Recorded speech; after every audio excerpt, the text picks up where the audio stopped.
गुरु ब्रह्मा गुरु विष्णु गुरुदेवो महेश्वरः गुरु साक्षात् परब्रह्मा तस्मै श्री गुरुवे नमः। वृषध्वजाय विद्महे कृणीयस्ताय धीमहि तन्नो गुरु प्रचोदयात्। काञ्चीवासाय विद्महे शान्तरूपाय धीमहि तन्नो चन्द्रशेखरेन्द्र प्रचोदयात्। हर हर शंकर जय जय शंकर हर हर शंकर जय जय शंकर। ஆன்மீக நண்பர்கள் எல்லாருக்கும் நமஸ்காரம். இன்னைக்கு வியாழக்கிழமை, குருவுக்கு உகந்த நாள். நம்ம கடந்த 2 வருஷத்துக்கு மேலையும் நம்முடைய பிரத்யக்ஷ தெய்வம் பூஜ்ய ஸ்ரீ காஞ்சி மகா சுவாமிகள் இன்னைக்கு வரைக்கும் நடத்திட்டு வர பல அற்புதங்களை ஒரு சிறு கதை வடிவில் உங்கள்கிட்ட சொல்லிட்டு வரேன். சிறு கதை வடிவு தானே தவிர உண்மையாக இன்னைக்கு வரைக்கும் நடந்துட்டு இருக்கிறது. நம்ம எல்லாத்தையும் கேட்குறோம், படிக்கிறோம். ஏன்னா இது எல்லாமே உண்மை. அந்த வகையில் பல வருஷத்துக்கு முன்னால், அதாவது 1932 33 வாக்கில் நடந்த ஒரு அற்புதத்தை தான் உங்கள்கிட்ட சொல்ல போகிறேன். சிவராமமூர்த்தின்னு ஒருத்தர், அவருடைய பையன் சுந்தர் ராமமூர்த்தி. அவள்லாம் ரொம்ப பெரியாருடைய ஆத்மார்த்த பக்தர்கள். அதில் சுந்தர் ராமமூர்த்தி சென்னையில் உள்ள ஓவியக் கல்லூரியில் பயின்றவர். பயிற்று வச்சு எல்லாம் முடித்த உடனே அவருக்கு தொல்பொருள் ஆராய்ச்சியில் சென்னையில் கியூரேட்டராக வேலை கிடைக்கிறது. அந்த காலத்தில் வெறும் 100 ரூபாய் சம்பளம். காஞ்சி பிரியருடைய அதீத பக்தர். பெரியவாளை தரிசிச்சுட்டு வேலைக்கு ஜாயின் பண்ணுறார். அது முடிஞ்சு ஒரு மாதமோ 1.5 மாதமோ என்னமோ கழிஞ்சிடுது. அத்தன்னைக்கு அந்த சிற்பக்கலை ஆசிரியருக்கு ராத்திரியில் ஒரு கனவு. அந்த கனவுல காமாட்சியும் ஆதிசங்கரனும், அதாவது இப்போ நம்ம பார்க்குறோம் இல்லையா, காமாட்சி ஆதிசங்கரன் தண்டத்தை வச்சு உட்காந்துட்டு இருக்கா மாதிரி, அந்த மாதிரி கனவுல தோன்றிருக்கு. அவர் அது வரைக்கும் அந்த மாதிரி ஒரு கனவு கண்டதே கிடையாது. 27 28 வயதில் வேலை கிடைக்கிற வரைக்கும் கண்டதே கிடையாது. அந்த கனவை முழுமையாக கிரகிக்கின்றவர் மறுநாள் நீக்கி என்ன பண்ணியிருக்கார் அப்படின்னா, தன்னுடைய ஓவியர் இல்லையா, அந்த ஓவியத் திறமையினால அந்த தத்துரூபமாக அந்த காட்சியை வரைஞ்சிருக்கார். வரைஞ்சு அதை பெரியவாள்கிட்ட கொண்டு போய் காமிக்கலான்னு காஞ்சிபுரம் வந்து பெரியவாள்கிட்ட காமிச்சிருக்கார். பெரியவாளும் ஆசீர்வாதம் பண்ணி, இது உண்மையான ஆதிசங்கருடைய உருவம் தான் அப்படின்னு சொல்லியிருக்கு, ஆசீர்வாதம் பண்ணியிருக்கார். இவருக்கு மனத்தில் ஒரு கிளேசம். என்ன இந்த மாதிரி டக்குன்னு சொல்லிட்டாரு, உண்மையாக பொய்யோன்னு இருக்குமே தெரியலையே அப்படின்னு சொல்லி. ஏன்னா மனித மனம் தானே நமக்கு, என்னதான் பக்தியாக இருந்தாலும் அப்போ கொஞ்சம் மனது அலைபாயும் இல்லை. அந்த மாதிரி அலைபாஞ்சிருக்கு அவருக்கும். என்ன நான் உன்னை திருப்திப்படுத்துறதுக்காக சொல்கிறேன்னு நினைக்கிறியா? உனக்கு இப்போ தெரியாது, பல வருஷம் கழிச்சு நீ இதே புரிஞ்சுப்ப அப்படின்னு சொல்லி ஆசீர்வாதம் பண்ணி கொஞ்சம் அட்சதையும் பழத்தையும் கொடுத்து அவருக்கு அனுப்பிச்சுட்டார். இது முடிஞ்சு பல வருஷம் ஆயிடுது, கிட்டத்தட்ட 30 வருஷம் ஆயிடுது. 61 62 நினைக்கிறேன். அப்போ கியூரேட்டராக சேர்ந்த அந்த ஓவிய ஆசிரியர் ஒரு ஆஃபீஸர் நிலைக்கு உயர்ந்துட்டார்.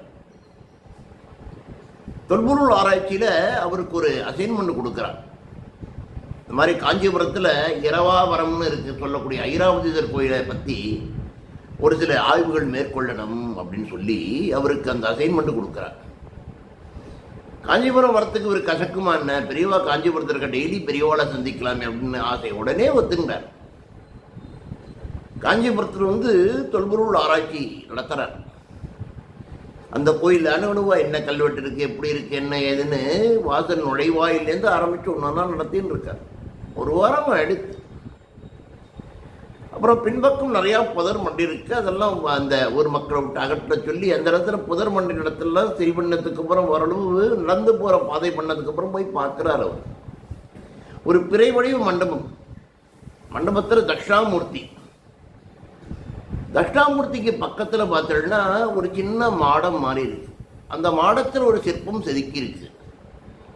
அதை போய் பார்க்குறார். இவருக்கு தூக்கி வாரி போடுறது, கண்ணு புலப்புலன்னு தண்ணி வர ஆழ்த்து சிலிர்த்து போயிடுது உடம்பெல்லாம். வேர்த்து விறுவிறுத்தோடனே அக்கம் பக்கத்தில் அவரோட உதவிக்கு வந்து என்னாச்சு சார்னு கேட்க ஆரம்பிச்சிட்டார். அவர் பார்த்த அந்த செதுக்கப்பட்ட சுதை சிற்பம் எப்படி இருந்ததுன்னா, இவர் கனவுல பார்த்து 30 வருஷத்துக்கு முன்னால வரைஞ்சார் இல்லையா, அதே மாதிரி காமாட்சி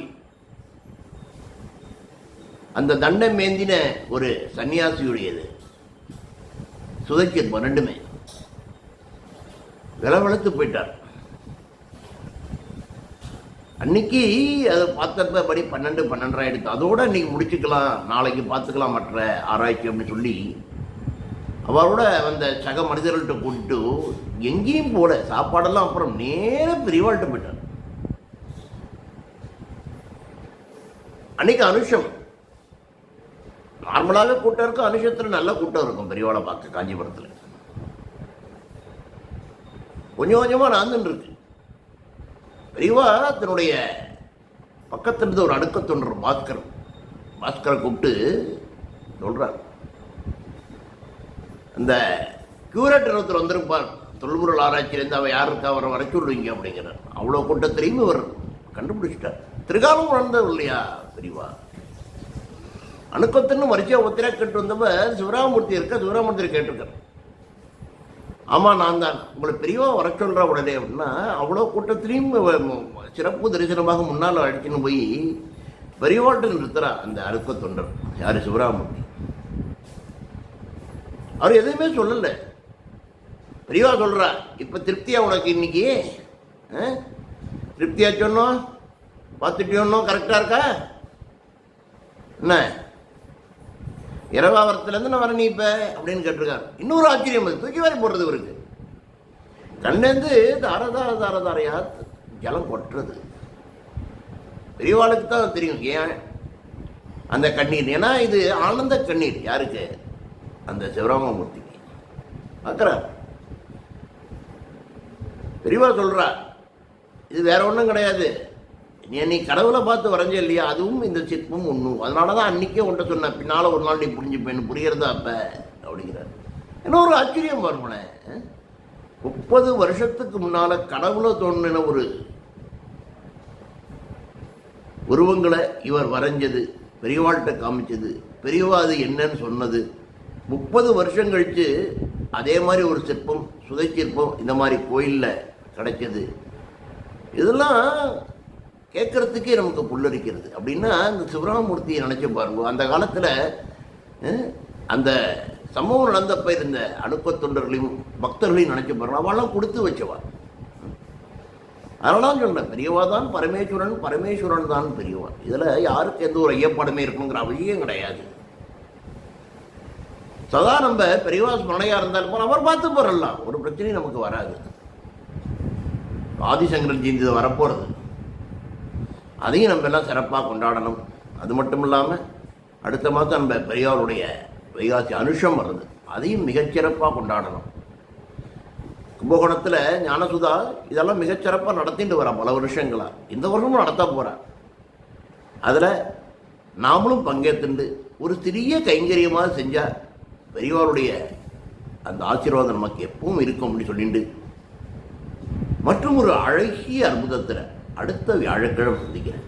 அது வரைக்கும் ஹரஹர சங்கர், ஜெய ஜெய சங்கர், காஞ்சி சங்கர, காமகோடி சங்கர. எல்லாருக்கும்